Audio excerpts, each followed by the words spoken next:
Hello everyone, I'm AndyDavo, and this is my first review of Blood Bowl 3, and it's 4 months on from the initial release.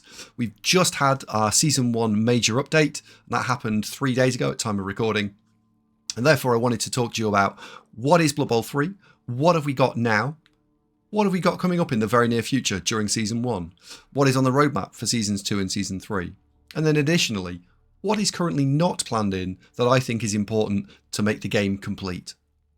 So with that in mind, let's dive into the game and see what we've got.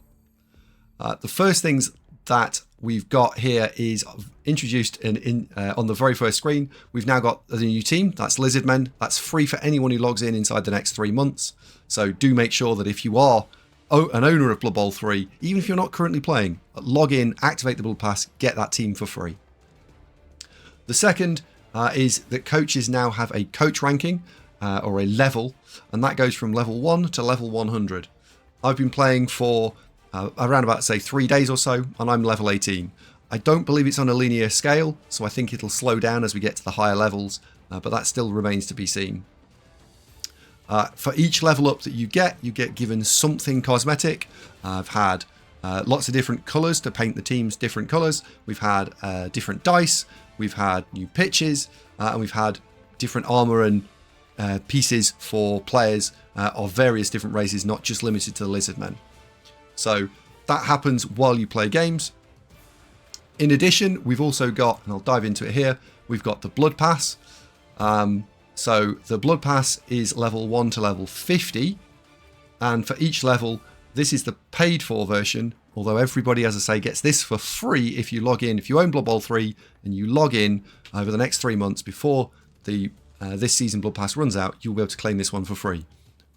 Disclaimer, I don't know what happens if you already own the game and don't log in. Can you claim this Blood Pass for free?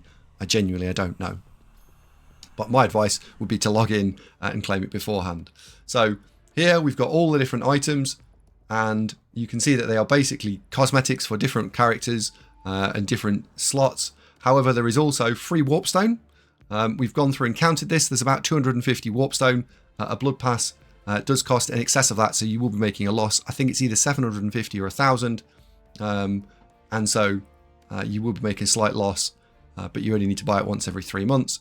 If it's 750 Warpstone, it's around about $10 US, something along those lines. I've got a new ball. We've also picked up some new dice, so we've got gold dice. I've got a Lizardmen pitch. We've already claimed that. And then if we scroll forward a bit further, you'll see that there are yet more dice here. There's some green dice. And then at the very end of the Blood Pass, that is, if you don't pay for it and you just want to play Blood Bowl for free and you never want to spend any more money on it, then at the end of it, you could claim the team for free. Because Season 1, Cyanide have given it to everybody, then we've got this free reward. If you pay for the Blood Pass, of course, you would get it. In Season 2, you would get that team for free. So that's the Blood Pass. The coach ranking one works in exactly the same way, but unfortunately when I click it at the moment, that you can't see the track, so I can't show you the track. You're just going to have to take my word for it that it is additional extra cosmetics, and some of the things are quite nice in there. We've had some new colours, one of which was a really nice shade of green, which I'm now using for my orcs. So that's nice. And someone else might, other questions I've had have been, what level do you go through the rankings and how do you affect the rankings? So from what level do you go through the rankings? From a coach ranking point of view, I'm picking up a level kind of most games or every other game, which would suggest it's sort of half a level to a level per game. I haven't played many more than 18 games, so that would be around about one coach level a game. And then for Blood Pass experience, that again has been around about, if we go back to the Blood Pass, we can see that I am currently on level 13. I've played maybe 18 games. I'm picking up maybe just a little bit more than half a level a game. So they're good implementation features. I really like them. And for cosmetics, it gives you something to aim at and play for. Now, the next thing that they've put in is a ladder. So if I go to the home page, it is very easy to get to the ladder. You just have to literally click home and you can get here. And then we can get straight into the ladder. At the moment, you can only spin one team at a time. So if I press spin here, I do own another team. If I go here, you'll see that I can I can click spin. I won't, just in case it matches me instantly. But I've got 2 to choose from, so there's no multi-team spinning as yet. We can see the rewards, and the ladder is divided up into several divisions. The first division is Bronze Division, that's what everyone's put into. And then once you've got SR, which stands for Season Ranking, I think, then you then go to 1200, then 1400, then 1600, then 1800, then 2000, and then you'd be classed as a Grandmaster at that point once you've got out of there and you get into the top 100. So that probably is 2200 MMR. That is a considerable jump. Again, someone's probably going to say, well, how much MM do you get per game? Well, if we quickly look at my Orc team, we'll see that they're 180 and they've played 2 games, so that is literally 40 MMR a game. At that point, you're looking to escape. If you won 5 games straight, you'd probably get into silver. And it's also worth noting that in bronze, you don't ever drop MMR. So you will always end up in silver pretty much, as long as you played and can win 5 games at some point in your team's career, you'll get into silver. Once you get into silver, then you can go up and down. I'm yet to find out whether or not I can get this team relegated from silver to bronze, but I would assume so. I have tried pretty hard with the 5 losses there to see if we can push it down again. And before I put some of those losses on, we were well on our way to getting to the gold division. Another feature that I think needs explaining is how does it all work? So matchmaking is now based on a combination of 2 different factors. Factor number 1 is this ranking here, the 1246 or the 1080. So your team's coach ranking, your team coach ranking. And then the other one is the actual team value of the team that you're using. And it tries to match and look for matches based on both of those parameters using an ever widening search. There is no mechanism to try and stop that search. Once you've pressed search, you can just press search and spin and spin and spin and spin and spin and spin and spin and spin, and eventually you will get a game. It just might take a while.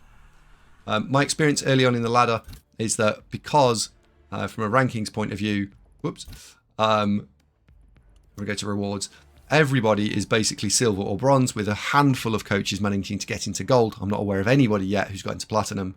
Effectively, the entire player base is playing in that region there, and matches are taking between 10 seconds and 2 minutes to get a game, which is pretty good. What that's going to look like when we split it out, I don't know. And my nervousness is that as the player base diversifies over multiple divisions, and then the team values diverge as well, what plays more of a part? Your ELO, your SR, or your team value? Because if it's your ELO, then that means that you could be playing rather large team value disparity games. If it's your team value, then you could be playing rather large coach ranking disparity games. So that remains to be seen. I hope that team value is a very important factor in matchmaking, because I don't think anyone would argue that if you're 2,200 and I'm 1,200 and we're the same standard of coach, that's not going to be fun for anybody. I think it's much more fun to keep the team value range not narrow and then search across a wider range of SRs. Cyanide have also clarified that if you are, for example, in the gold division, it is entirely possible you play someone in silver or bronze or platinum or diamond. Effectively, the division you are in does not cap you to the searching for players within that division. It's just the start point for where you are. On top of ladder, we've also been given the reconnect feature. So that's already saved me once so far in streaming. My internet fell over during a mid-stream and I disconnected.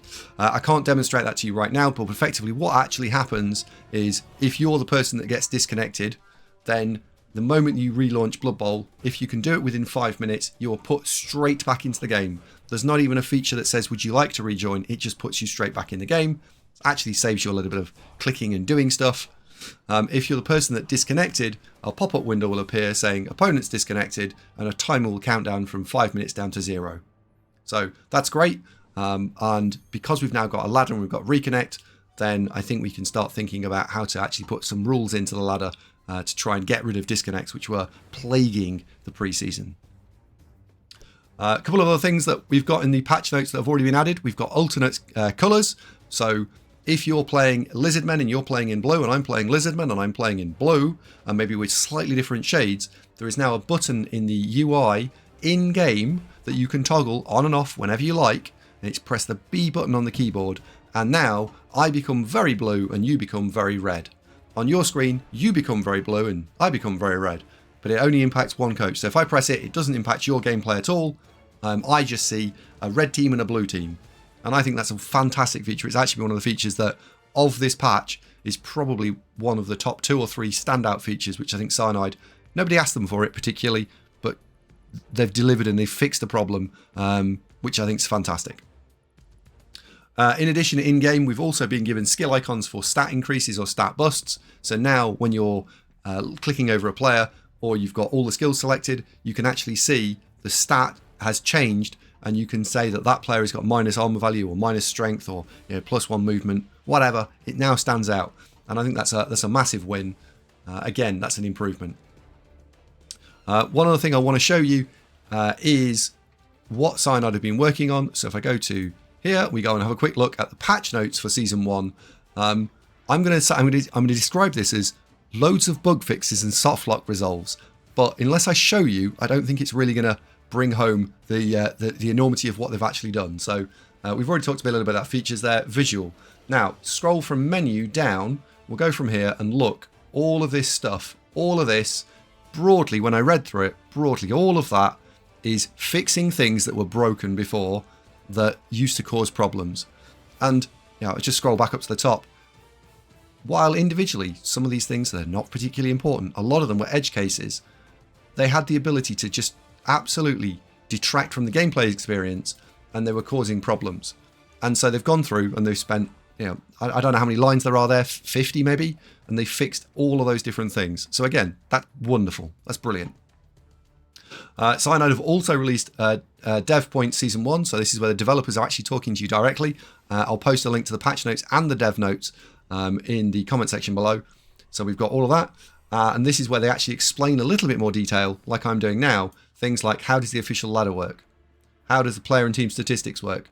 How does the matchmaking system work? Reconnect. So they're covering off all the different things that they've put into the game and explaining how those things work. They've also put in a feature which I've not covered off here, which is the pause feature. So now, if you need to go and answer the door, let your dog out, go to the toilet, whatever, then you're able to now go into the in-game client and press pause, and a pop-up on your opponent's screen will say, the game is paused, it's got a timer on it to show how long it's been paused, and then they've got a button that says, would you like to cancel it? Now, I think that's wonderful. There is one slight problem, which is you can't tell your opponent why you've needed to pause. So AFK 30 seconds because I need to go and answer the door, or AFK 2 minutes because I need to go to the toilet. So your opponent potentially just unclicks it after 10 seconds, but at least the feature's there, and it's certainly giving us a building block. And it looks like the community have rather taken the line that as long as you don't pause it for more than a minute or two, they're probably okay to let you do that. Once you go over 2 minutes, people just automatically unpause it. So use it at your discretion, and I suggest you only use it in emergency. What I now want to talk to you about is what is also coming during Season 1. So we jump back into the game, and we go and look at the team function. What we've got here is this is my lizard team, and there are a couple of things when you're playing in the game that are not obvious. Number one, bank. Some expensive mistakes is a feature that is currently not in Season 1, is planned to join during Season 1, so it'll probably land, I would imagine, somewhere in July or August, because it won't be landing in September as they just put it into Season 2. So I suspect it'll probably land late July, early August. And expensive mistakes is the punishment for building up a massive treasury. And what effectively that does is it stops you hoarding hundreds of thousands of gold and then going to the inducements phase and then spending that in effectively what is known as scumming, where you just take extra inducements for no cost because you've got the money, so why not? Expensive mistakes also has a mechanism to keep your money down so that you don't then automatically have the money to replace a dead player, or you'll be running probably between about 200 and 300,000 gold, which is good. So it's going to have an impact on the inducements phase. On top of that, they've got a reworked inducements phase. So it looks like if they land it correctly, the two teams, when they go A and B, let's say Team A is 1,200 team value and Team B is 1,000 team value. It'll say to Team A, what inducements money would you like to spend? And then Team A say, I'd like to buy Morg. It should then say to Team B, by the way, they've bought Morg. Here is the money for Morg in your inducements. So you started with 200,000, you get the 385 on top. Now you've got 585. By the way, you can't spend any more than 585. There's no overdogging. And you know that they've taken Morg. So you can counter it by buying your own Morg, or you can spend it on other stuff. So now it's fair. There is no scumming, there's no cheating, there's no taking advantage of having lots of money, which I think is wonderful. Put those two things in together, we're going to have a much more balanced inducements phase, probably more balanced games. Next thing that's coming in during Season 1 is private league tools. They've currently been tested by a group of the VIPs, and the VIPs have suggested that we need additional features, which I think is wonderful. A couple of people have really gone to town on the testing of these, and my understanding is that while they're not ready yet, they will be ready again during Season 1 at a time to be deployed. Whether they'll all these get deployed at the same time or not, I don't know, but they are coming during Season 1. And then the final thing that they've signed out, have confirmed that is going to land at some point during Season 1, is stats for your opponents. So when you get a matchmaking screen at the moment, I just get matched with Bob, the random. I don't know what Bob the random's win rate is. I don't know what his coach ranking is. I don't know what his team ranking is. In fact, I know very little about Bob the random, other than he's called Bob the random. And they are thinking of putting that in. So I think we're going to see win-loss loss, and also season ranking. Or yeah, that's all coming, which I think is wonderful. Looking further afield, we've got what's coming up in Seasons 2 and 3. Again, I'll just tab into that and we'll have a quick look.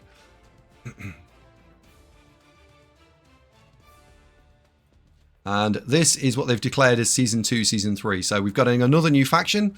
We've got another Blood Pass to go with it. So that'll be yet more cosmetics if you're interested in that fun stuff. We've got additional customization. I suspect I'll be able to name that in the next section of this video. We've got another season, but the two things that I'm really interested in, we've got a replay mode and a spectator mode.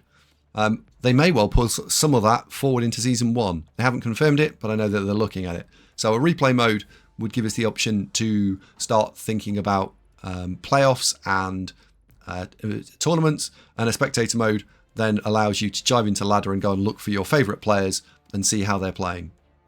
We've already had redeem a game after disconnection, that's already come in, and pause system, that's already happened as well. So those two things are already in Season 2.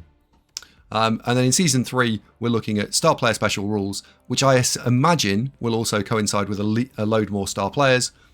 For example, we haven't got Dribble and Droll from the Lizardman faction in the star player list this season. I suspect that they are ready and are just simply waiting on something. Maybe it's the star player special rules because they're quite complicated. And I think we also might see crossplay, although I think that is dependent on Sony and I want to say Amazon, but I mean the other one, Sony and the other one, to sort their stuff out.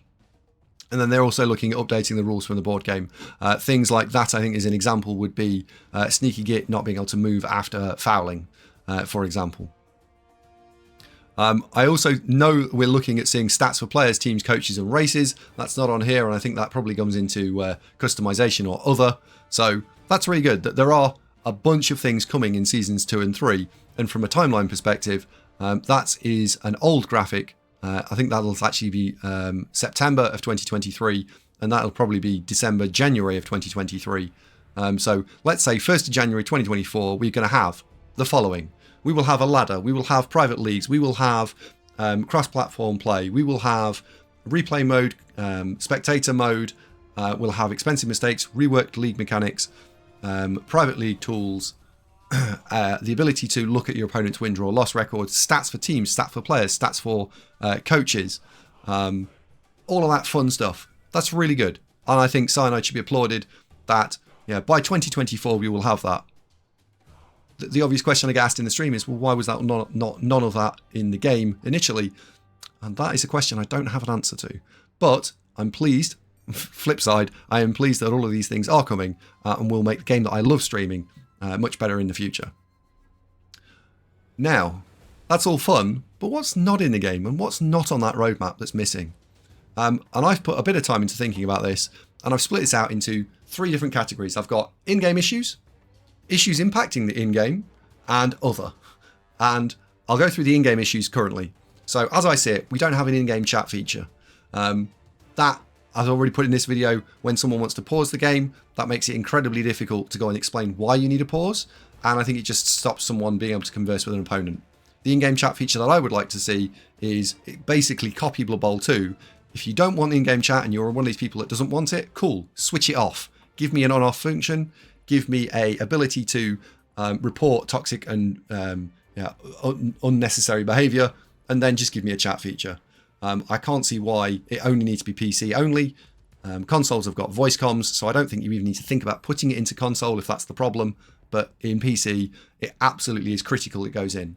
And my reasoning for wanting it in, other than being able to communicate pauses, is because one of the two main game modes that people care about is private leagues. And private leagues are effectively small communities. You get into that community because you're not an unpleasant player, let's say. And so you want to have a community, you want to have a chat function, you want to talk to them.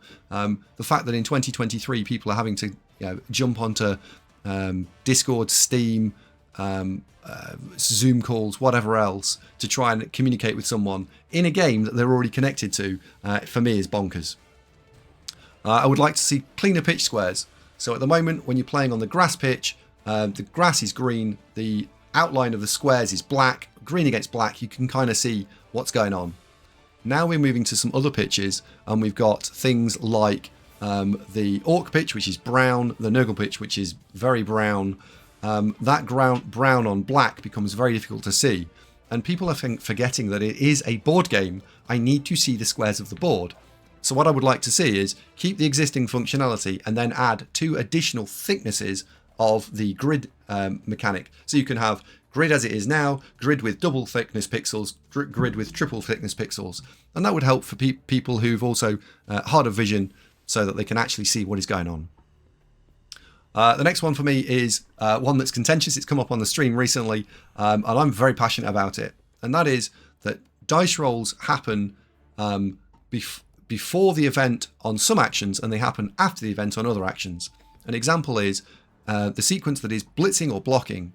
The player clicks the other player, they run over to it in a blitz, so you get the animation for moving towards it. You then roll the block dice. The block dice appear on the screen, someone selects the block dice, and then once you've selected the block dice, the animation plays out for the pow, the knockdown, the skull, the push, whatever. And that is a sequence of play. When, however, it is a D6 action, what will happen is the player will run over to the ball, or try and throw the ball, then the animation will play, and then the D6 roll will happen afterwards. So you see that they're not in the same order. And as such, I've switched the D6 rolling off.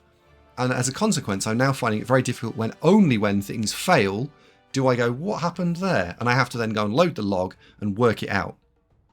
I'm absolutely open to criticism, which says, well, just turn the dice on. My counterpoint is, well, if you put the dice in the correct order, that wouldn't need to happen. It's a quality of life thing for me. Is it important? No. Would I like to see it fixed? Absolutely. Next one, the UI scaling. I'm playing it on a 4K monitor, and when I stream it, sometimes some of the UI, such as the turn timer, the turn, or how many rerolls we've got, how many apothecaries we've got, it's very difficult to see. It's almost causing eye strain. I would like a function that says that I can scroll those items, make them larger, make them smaller. It could just be a scrolly bar inside, like the brightness bar, really small, really large. Again, that's a quality of life feature for people who are have challenges seeing things, and why can't we put it in? It's 2023. I think that could definitely go in, and I've played other games recently where it is in, and wow, when you've got it, you really do use it. I'd like the dice event log to be resizable. At the moment, we've got 3 options. We've got off, tiny, where I can only see the last 2 things that happened, or massive, that takes up half the screen.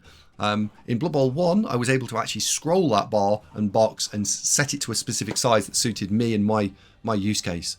I would very much like Cyanide to put that in for me. That would be wonderful. Another one is rework of the flying ball animation. So when a ball is thrown out of bounds, it becomes incredibly difficult to work out where it's going to go. In Blood Bowl 2, I can always tell where, based on the direction of the throw, where the ball is going to land. Is it important? No. Is it a immersion thing? Absolutely. it would be really nice to just steal the Blood Bowl 2 ball throw in from the sideline animation, just put that into Blood Bowl 3. Then the last couple are a rework of how Prez to Nuffle are displayed to you. I have still had to go into the dice log and work it out and reverse engineer. Well, based on that Prez to Nuffle, he won or I won, therefore this prayer must be for me or for them. It really should say, Prez to Nuffle, AndyDavo's team has won. If you throw a pass, you now generate 2-star player points. Or my Bob has thrown the one that if you get a foul, he gets sent off. It's just to clear something up. I don't think I should have an advantage as a more experienced player that I know the rules and therefore can work out what's going to happen. Because I have seen lots of new players fall foul of things like, if you foul in this half, you will get sent off. When they've got a bribe, they think they're safe and they're not. So I would like to see that Prez to Nuffle completely reworked. Finally, not for me, but for other people, would be a competent AI. At the moment, the AI probably is of the 3 games the weakest. If they fixed everything else, I'd put this on the bottom of the list, but a competent AI is important to other people, and so therefore I think it could be done with being reworked and looked at. And then at the end of the game, I'd like the dice logs back from Blood Bowl 2, again with a bit of rework, but I'd like to see how many blocks I threw, how many blocks I received, how many times I tried to pick the ball up, how many times I threw it, how many go-for-its I made. Basic stats that I used to have in Blood Bowl 2 that tell me how I'm playing as a coach. Because if I'm throwing lots of blocks and I'm not getting many incoming blocks, it's not about how many removals you caused, it's about how well you played. And having those stats really do help understand from a bash team, from an agility team, am I pushing my luck and getting lucky, or am I just a little bit unlucky right now? So there's my in-game issues. The next one is issues impacting in-game. So these are not necessarily in-game specifically, but they are related to the in-game itself. Number 1 is ladder related, which is punishing disconnections. At the moment, there is no punishment for disconnecting in Blood Bowl 3 other than you won't get your coach or Blood Pass experience. Now, that's wonderful, but if you don't care about those things, there is no official sanction. I would like to see that if you disconnect in the public ladder, that the team is then timed out for a short period of time. If you do it again, your team gets timed out for a bit longer. If you do it again, you get timed out for even longer, and so on and so forth. And then to the point where maybe you get timed out for a little while.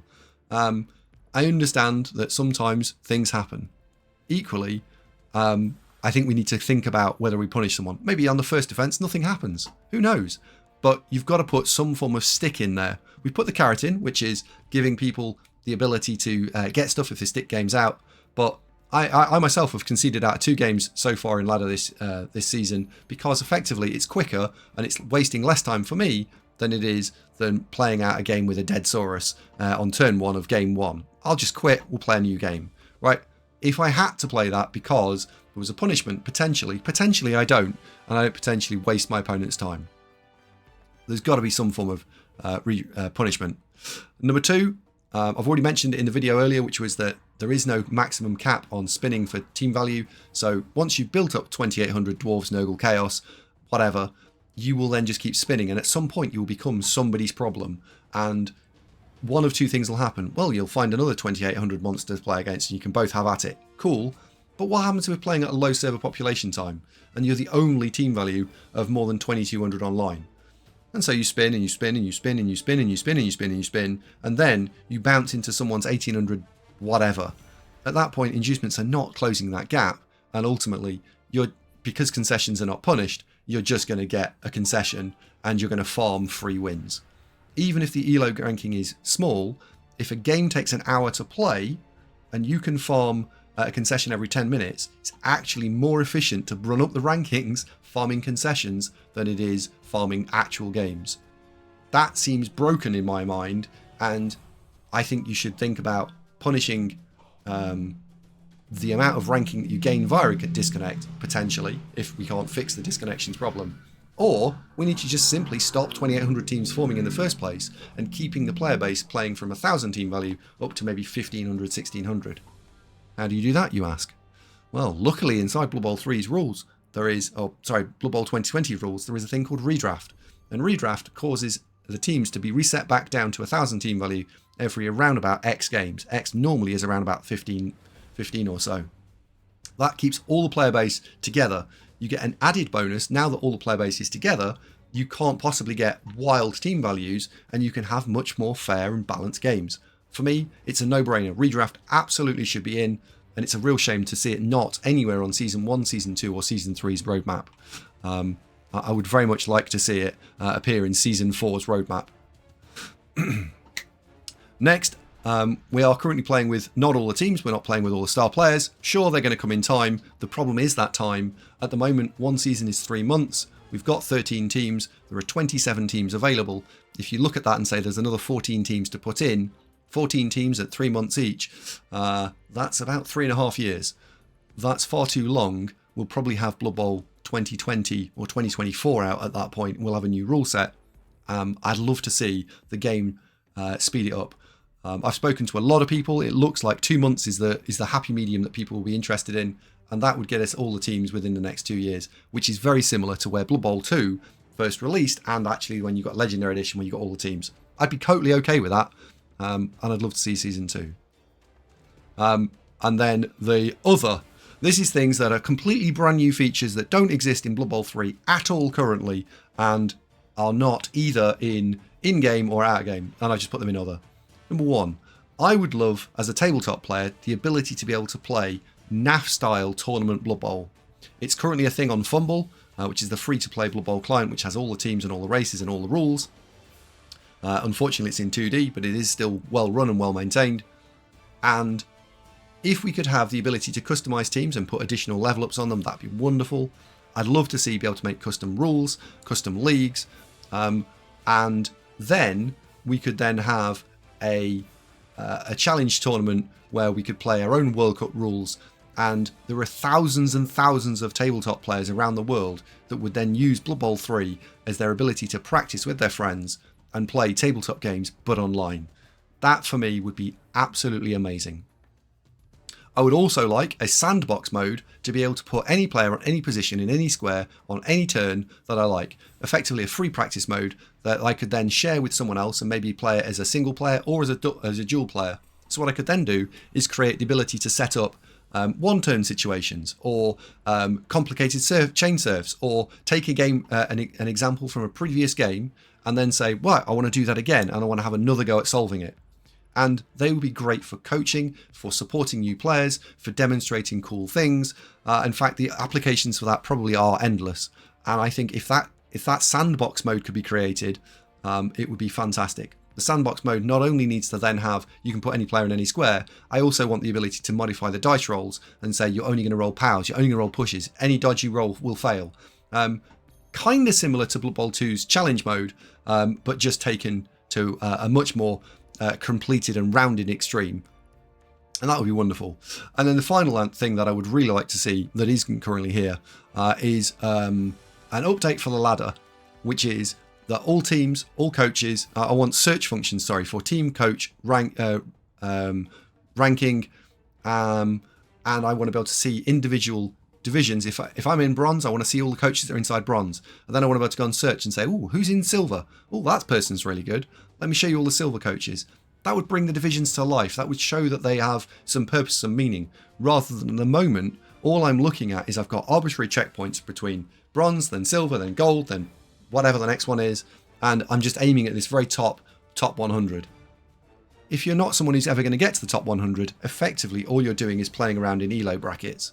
I'm not saying that's not fun. I'm saying that it could be enhanced.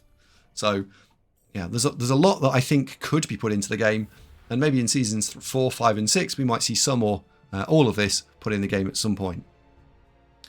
I do want to round out though with one final statement, which is a lot of people say to me, what do they think of Blood Bowl?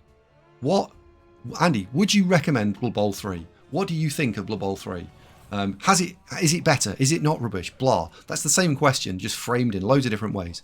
And for me, I've had a lot of fun playing it over the last week or so. It's definitely much improved. And would I recommend it? I would say watch this video and work out for yourself whether you want to play it. It's not that I wouldn't recommend it, it's that I wouldn't want to recommend it and then you go, I don't like this, and then you never come back. What I want you to do is I want you to come in at the appropriate point for you. So if you're a private league player, do I recommend it? No, wait until private league tools are in. If you're a hardcore ladder fanatic and you want to play competitive Blood Bowl, do I recommend it? No, wait until probably the start of Season 2 and then they'll be in there. Do I recommend it if you want to pick up the team for free? Yeah, absolutely. Dive in. If you're enjoying just playing Blood Bowl, dive in, play the game. There's quite a lot to enjoy about the game. There's also quite a lot for them to still improve on. I think that's a fair assessment of how I see Blood Bowl 3. And, Cyanide, if you're watching, please do put some of these additional features in. Please do reach out to people and ask them how they would like those additional features putting in. And maybe we can get the game that we would like to have seen at launch fully implemented. Because I certainly want to support it and moving forwards. As always, I've been AndyDavo. Thank you very much for watching. The video is very long, but I appreciate everything that you've watched. If you have any features that you think I haven't covered, please put it in the comment section below. I'll try and take a tally, and then I'll feed them over to Cyanide once we've had a few comments. Thank you very much for watching, and I'll see you soon.